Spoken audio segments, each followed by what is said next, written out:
are in ACON week, conditioning week. Those of you who have not been here, it is a spicy one, but mobile first. Mobility, let's get on hands and knees. We're gonna do a little chicken wing to open up our shoulders. So 4-point stance, hands under your shoulders, knees under your hips. And this is gonna be our home base. This is gonna be our center point. Okay, we're gonna do a chicken wing, but every time we come back to this position, I want you to think about retracting your shoulder blades down. For lack of a better nerdy trainer term, it's just basically sinking your shoulder blades down so you could create some space in that shoulder joint or that scapula area. That's called retraction. And then I want you to press into the floor and flatten that back. That's called protraction, right? So think about that movement, what's going on in your shoulder blade area every time you come back to this position. Okay, so let's start. So sink down, retraction, then protraction. Then take your left hand, bring it behind your lower back, press your hips onto your heels, and then rotate your upper body up and over that left side. Then come back to center, and then we're going to do retraction, protraction. Stay on the same side, left hand back, press your hips back, reach up and over. Press that bottom hand, for me it's my right, into the floor, rotating that upper body up and down. Stay on the left side, whatever side you're on, stay on it. Yep.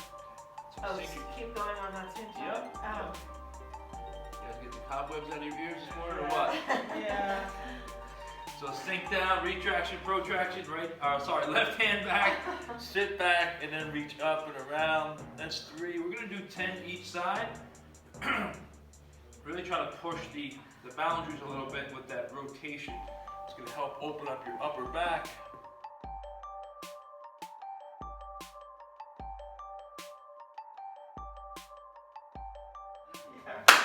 All right, guys, next up, we're going to do a little pigeon stretch.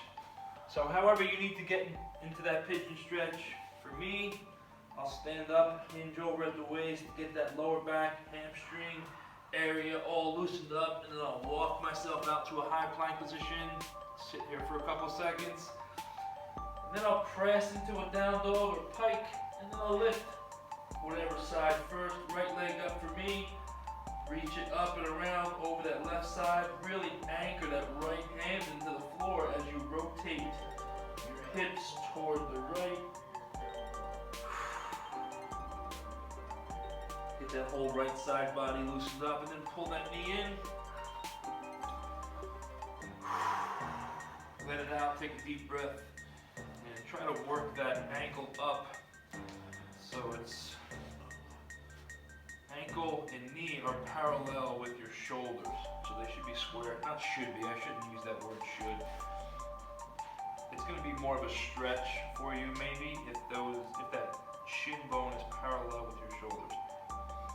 I have to really work it manually to get to that position because I'm so freaking tight. But walk that back leg back a little further if you can. Stay upright and then try a cat-cow. So try to keep those hips out of the equation and just use that upper back. Create some mobility in that mid-back area. At the same time, you're getting a stretch in that glute.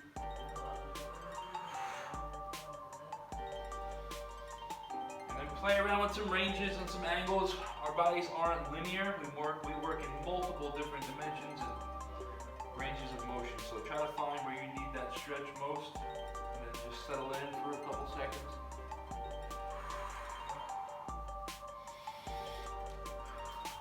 One discovery I found is that if I walk my hands out and then the opposite direction of that knee. So right now my right knee is forward. I'm walking my hands out to the left. And really feel that lower back lat area as well as my glute. Just let me know that it's feeling the love. Take a few deep breaths here.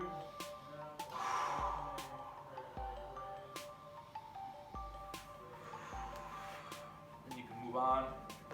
Get back to that upright position. High plank, down dog,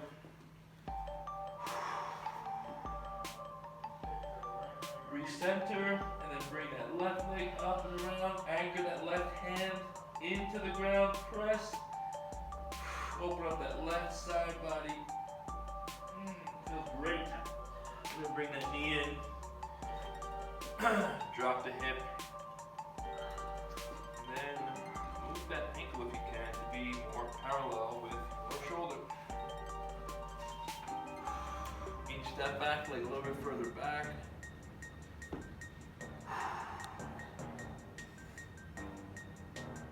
You okay?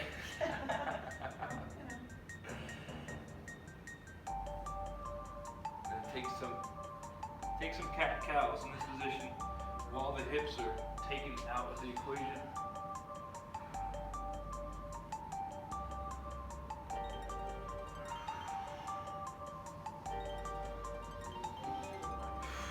And then walk those hands out and walk them over to the right.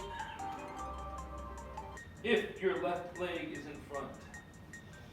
Take a few deep breaths, really stretch those fingers out, reach.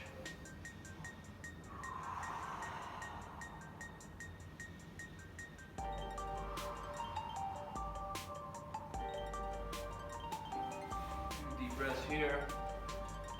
You can walk yourself back into that down dog position. And then press your hands into the floor. Keep your legs straight if you can. Walk your hands towards your feet. And then roll up one vertebrae at a time. Broga with Monetti. Alright guys, here we go. Warm up. It's going to be every 2 minutes on the minute. In that standing position right now, your first exercise is going to be a walkout. So just do the exact opposite. Fold over your waist, try to keep those legs straight. And walk yourself out to a high plank. Settle here for a second, and then walk yourself back. Try to keep those legs straight, trying to use the hips as a hinge. 6 reps. Next up is going to be a great mobility, also a core exercise. You're going to sit down, grab the back of your thighs right below your knees. Pull yourself in for a nice roll, and then settle in for a V-sit. Rinse and repeat, try to go a little bit further back. Maybe try to open up your position a little bit and get more of a stretch in that inner thigh. We're doing 8 of those. Hang clean. So here, a little bit further back with those hips. Dumbbells right below your knees. Use your hips. Get those dumbbells right to your shoulders. Key component is using your hips and keeping the dumbbells close to your body. Pulling right to a standing position. Cool? Doing 10 of those. We're going to do 4 rounds every 2 minutes on the minute. We're going to start a new round. Cool. Yeah, but that second was way better. Perfect. There you go. All right, guys, let's get rocking and rolling. Here we go. 5 exercises, your work period. It's a little pyramid, a little alphabet soup. I'll explain how we're doing it. Let me just get through the exercises first. Your exercise A, jumping split squat. Okay, split, squat, lunge position here. Pressing off that front leg.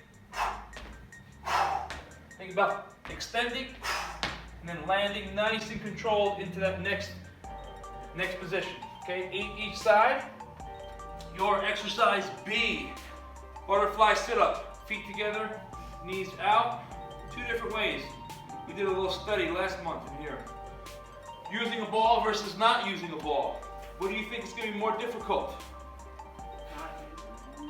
Using a ball, obviously the ball is behind your head. Nice tight grip. Think about throwing the ball and then obviously sitting up and then 1 vertebrae at a time on the way down. Okay, so using the ball. Opposed to not using the ball. Your heart rate is going to be higher with the medicine ball, but you're going to be probably feeling it more in your core without the medicine ball. Yeah. So depending on what you want to do, you want to burn more calories, use the ball, build strength, or you want to get more core work out of it, don't use the ball. Your call. Those are your 2 options for that butterfly sit-up. Your exercise C is going to be fast feet. Okay, trying to create a short, quick reaction time with those toes on the ground. 20 seconds worth. Your exercise D, ground to overhead. You can use a plate, deadlift position. Think about pulling that to your chest and then pressing it above your head. And if you get into a nice little rhythm, you can create a nice little kind of fluid motion here, right? Deadlift, pull, press. Okay? Obviously, with dumbbells, you can do 2 dumbbells. Here, same kind of process. Hinge, pull, press, right? 1 dumbbell, whatever you decide to do, it's the same exercise. Whatever you have, you can use. You guys here obviously can use plates. Your exercise E is a kettlebell swing. A couple different ways you can do it, American style or Russian. I'm going to suggest putting yourself at least 1 foot length away, and then at least 1 foot length away widthwise. Now you have a perfect triangle. You can push your hips back. You could tip this kettlebell towards you now. You're reaching for it. It's going to help engage the lats.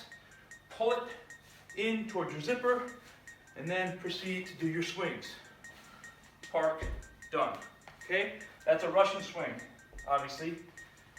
American swing, if you have it in you and you can show good form and good stability while holding that kettlebell up here, perfect, go for it.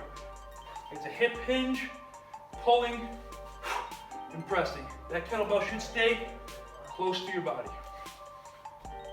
Okay? Quick little trailer version on that. Now, first round, A, then you're gonna do 90 seconds of some kind of cardio. Bike, row, jumping jacks, jump rope. Folks at home, some of us like to stand on our head for 90 seconds. Go for it.